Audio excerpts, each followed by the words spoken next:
Right now at 5, a homecoming for the nation's vice president and former Indiana governor. The business at hand today for Mike Pence and the second lady, and what demonstrators had to say about it. Suspended for a yearbook blunder, a controversial racial reference puts an educator in timeout. We're looking for people that are honest. We're looking for people that have integrity. A major effort to hire more police officers in Kokomo is underway. The applicants they're looking for and how it could increase safety. From the station working for you, this is WRTV News at 5, streaming now. And now first at 5, rain arrives and temperatures start dropping. This is the beginning of a big weekend cool down. WRTV Chief Meteorologist Kevin Gregory is here with the chilly details. And Kevin, you said this was coming. It's happening now, so hopefully if you're headed out, you've got a winter coat. I'd go ahead and throw on the big stuff. That way you stay warm. We've got a lot to talk about. As you look west of Indianapolis, that's where the colder air is settling in, but we've got to track some stronger storms still. The temperature change in the last 24 hours in the western portion of the state, over 30 degrees. That will continue to sweep across central Indiana during the evening news as the colder air arrives. This is part of a line of storms that really goes all the way into Ontario, Canada, down to Houston, about 1,500 miles long. The stronger storms in Wayne County, just northwest of Richmond, on up toward Winchester, and we can take a closer look at that. Move through Hagerstown, Cambridge City. Fountain City, you'll see downpour and a burst of wind, and just south of Winchester as well. Stronger storm just rolling through Edinburgh now. This is along I-65 in the corner, southeast corner then of Johnson County and northwest of Columbus. Heavy rainfall Nashville down to Lake Monroe in southern portions of Monroe County. I think of particular interest here during the next hour or so will be this line of storms right here. As it moves to the east, Bedford, Seymour, Columbus, North Vernon may be on the edge of that, which could produce some severe storms. Damaging wind would be the main threat. Kokomo's at 55. 68 in Shelbyville, but that colder air is going to sweep in. As you can see, the yellow represents the slight risk or the greater potential for severe weather. Most of us in a marginal risk, which means an isolated severe storm.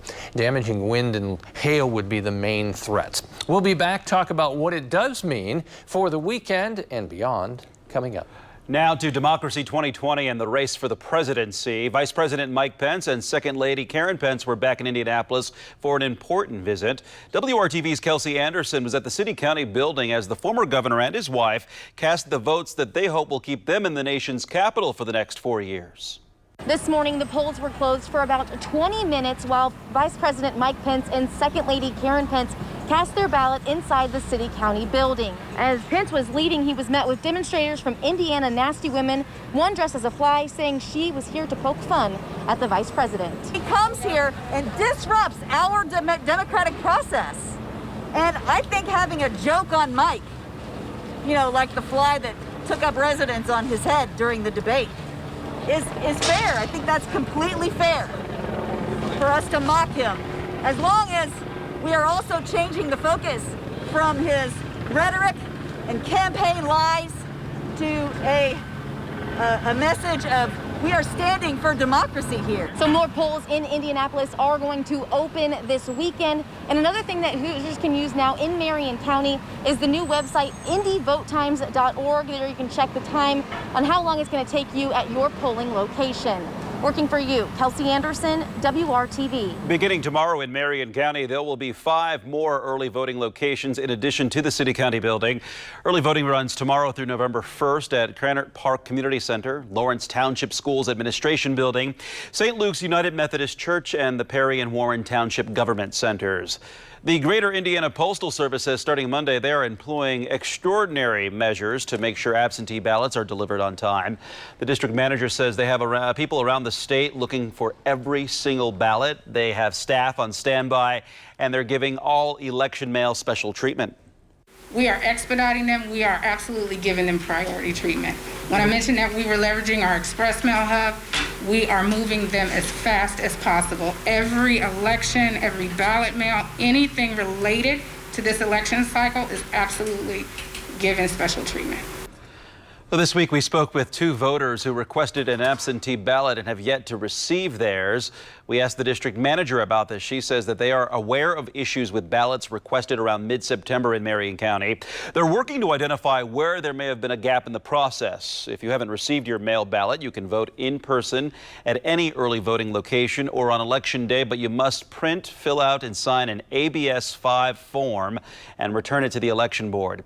If you live in Marion County, you can call the election board at this number anytime. It's 317-327-5100.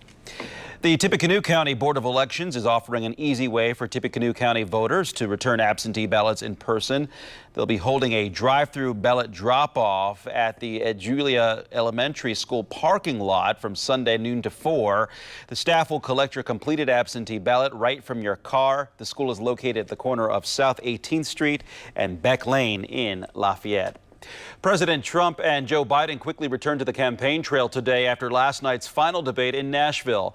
With only 11 days until the election day, both candidates are targeting critical swing states. ABC's Elizabeth Schulze is in Washington with the latest. The final presidential debate behind them, both candidates confident about their performance as they focus on the home stretch of the campaign. I wanted to play by the rules. I felt very strongly about it. It's two different styles. I'm able to do different styles, if you had to. But this seemed to be much more popular. Well, that's for the public to judge. I felt good about it. After President Trump and former Vice President Biden clashed on major election issues like the pandemic in what was a relatively normal debate. We have no choice. We can't lock ourselves up in a basement like Joe does. He says that we're learning to live with it. People are learning to die with it. A reminder today, this election is anything but normal. The United States Election Project saying a record-setting more than 52 million Americans have already voted in person or by mail. With 11 days until final votes are cast, that number surpasses the entire tally of early votes in 2016 and represents more than 1/3 of the total votes 4 years ago. 11 days to go. The campaign's now hyper-focused on the battleground states that will determine the outcome of the race. Trump holding 2 rallies in Florida today, while Biden continuing to highlight the pandemic in a speech in Delaware. Wearing a mask is not a political statement. It's a scientific imperative. The Biden campaign also trying to walk back these comments about the oil industry. I have a transition from the oil industry, yes. We're not getting rid of fossil fuels. We're getting rid of the subsidies for fossil fuel. A policy that's energizing some voters. I appreciated that he went as far to say, the end goal here is no more fossil fuels. While potentially alienating others in oil-reliant states like Pennsylvania, which is critical in the Electoral College count. Biden and his wife will be campaigning in the Keystone State on Saturday. Former President Obama will be back on the campaign trail for Biden tomorrow in Florida. Trump will still be in Florida tomorrow, too, where he will cast his ballot early in person. Elizabeth Schulze, ABC News, Washington. This just into the WRTV newsroom. A staff member at Brown County High School has been suspended without pay for 2 weeks after a yearbook incident we told you about last week. The district began an investigation after images circulated of a yearbook page with a black student identified as, quote, black guy. Brown County Schools says no students were involved in the creation of the caption. It was created by the faculty advisor for the yearbook, who has been removed from that role and suspended. We're working to find out if that former advisor is a teacher. In a statement, the district says in part, quote, we have meaningful conversations with students, families, and members of the larger Brown County community to help ensure an incident of this type will never happen again, end quote. Indiana is one of 6 states Thursday to report a record number of new coronavirus cases in one day. Today, the number dropped a bit, but it is still very high. The State Department of Health reports 2,519 new cases. Those were recorded between Tuesday and yesterday. It is the 4th time over the last week the state has had more than 2,000 new cases. The overall positivity rate is at 9.8%. The state also reported an additional 27 deaths that occurred between September 8th and yesterday. The statewide total is nearly 3,600. And as the number of COVID-19 cases continues to surge, hospital resources are being stretched to the limit. This is taking a toll on frontline workers. It's something quickly becoming known as COVID fatigue, but it's not necessarily a physical condition. For a lot of us that have been through this, it's somewhat frustrating to see us achieve some level of stability and then see us squander that again and be back at numbers that we saw probably back in April and March. Dr. Tim Ellender at IU Health says the day-to-day workload is not as frustrating as the anxiety healthcare workers feel about the sheer volume of people needing help and not being able to provide the space or equipment to treat them. Important news tonight for the hundreds of thousands of Catholics in Indiana. Due to the pandemic, the state's bishops have once again extended the dispensation from the obligation to attend Sunday Mass and on holy days. It was originally set to expire in August and then extended to November 1st. This week, the bishops announced it will continue until further notice due to the continued increase of COVID cases in Indiana. The bishops will monitor the situation and determine when it might be time to modify or lift the dispensation. Churches are still holding services for those who want to attend. Many are also streaming their masses online.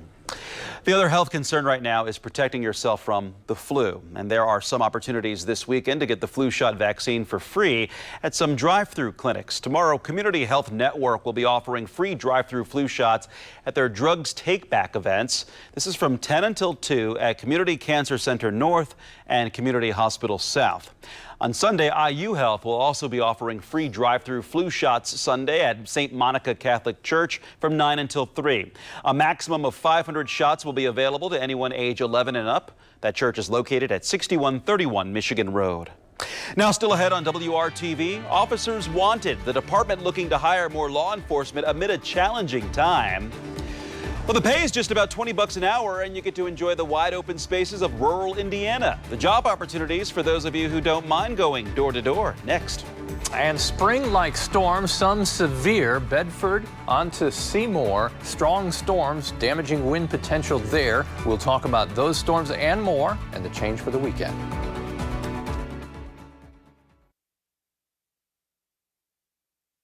.514. As I mentioned off the top of the news, I think the greatest potential for additional severe weather will be to the south. We've got a severe thunderstorm over Bedford, a warning there. Also now, south of Seymour in Jackson County, a tornado warning has been issued. The storm is showing signs of rotation, a precursor to the potential tornado.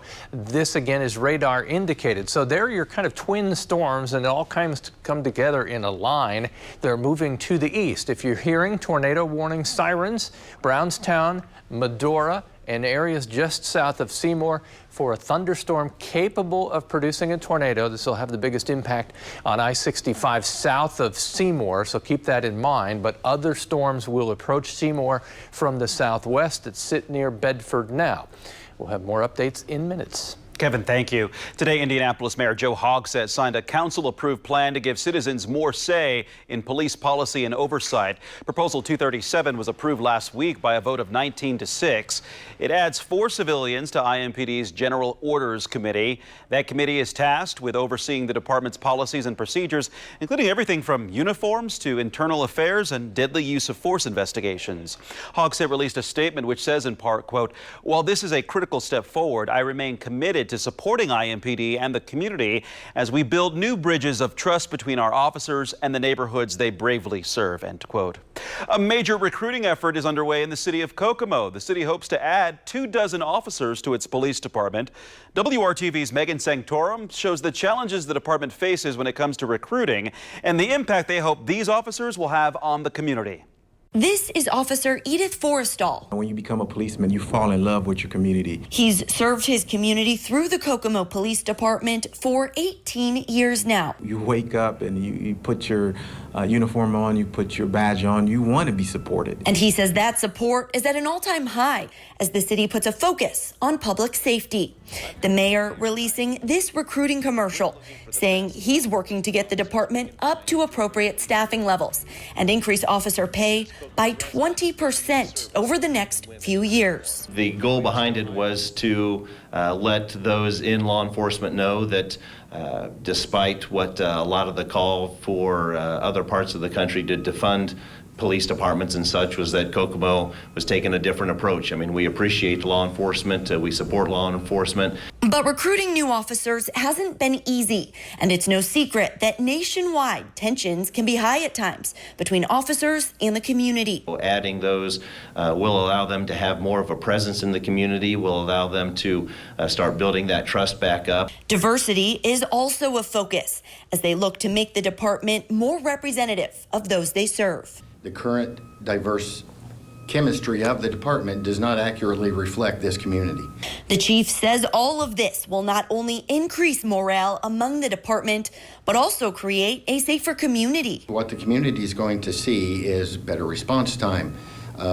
With an increase in morale of the officers comes an improved quality of service. Officer Forrestal says he knows the right people for the job are out there, and he's hoping they'll consider moving to Kokomo. It's not tough being a policeman, okay? When you're born with a servant's heart, when regardless of what's going on, it doesn't matter what kind of volcanoes that's going off, you have a servant's heart. You want to serve, you want to protect, you know? Working for you, Megan Sanctorum, WRTV.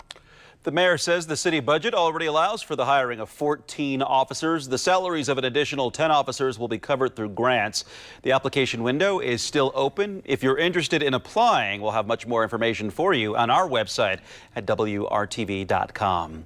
Hiring Hoosiers is our commitment to sharing with you job opportunities of all kinds. The U.S. Postal Service is looking for carriers on rural routes. Tomorrow, they're holding a drive-through job fair in Tipton, similar to one held last weekend in Indianapolis. It will be held across the street from the Tipton Post Office from 10 a.m. until noon. They are looking to hire rural carriers for Tipton, Cicero, Elwood, and the Sheridan Post Offices.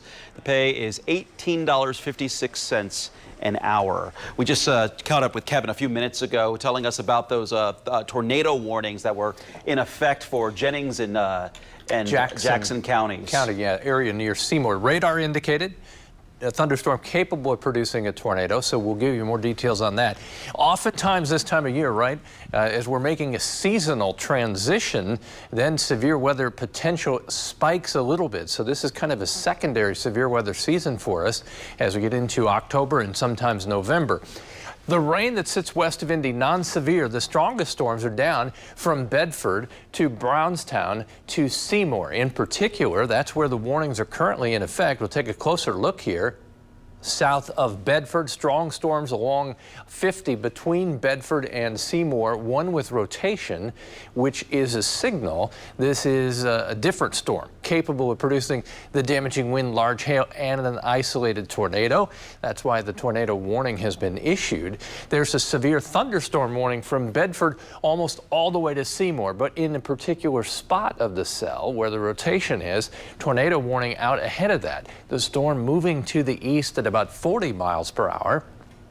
Warning in effect until 5:45.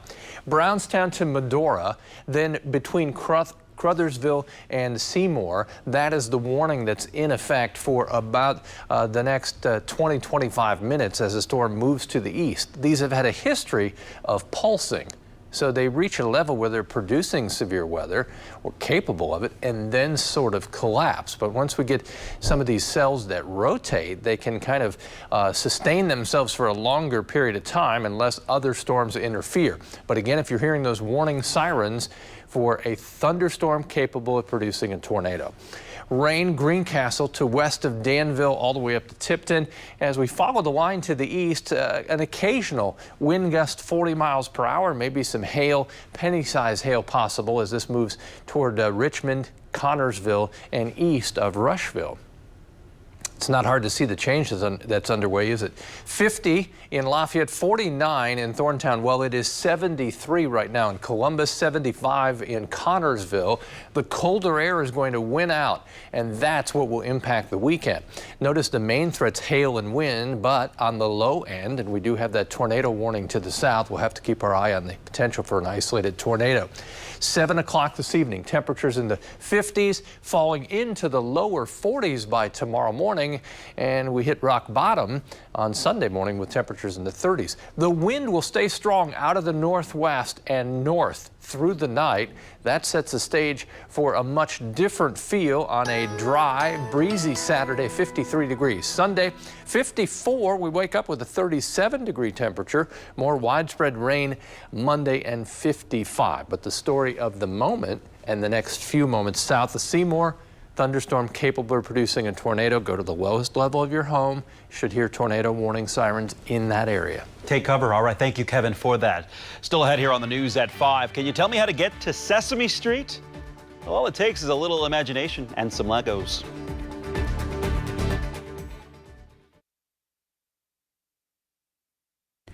We're almost 2 months to Christmas and many people are getting their holiday shopping started. If you have a Lego and Sesame Street lover at your house, this could be just the thing. Lego has just unveiled a Sesame Street building set. It is packed with real details from the famous New York City neighborhood, Hooper's store, Oscar the Grouch's trash can, and Bert and Ernie's apartment, and of course, Big Bird's nest. Many figures of the famous characters are also provided. The new set was actually voted on by Lego brick fans. It will be available November 1st. Looks amazing there. COVID-19 cases and deaths are still high in Indiana. Tonight at 6, we take a closer look at the first FDA-approved drug to treat the coronavirus, what remdesivir can do, and its limitations. And rental scam. A young couple thought they found the perfect house, only to find out the person who rented it to them is not the real landlord. Now they're being told to leave. Up next here at 5:30, what you need to know so this doesn't happen to you.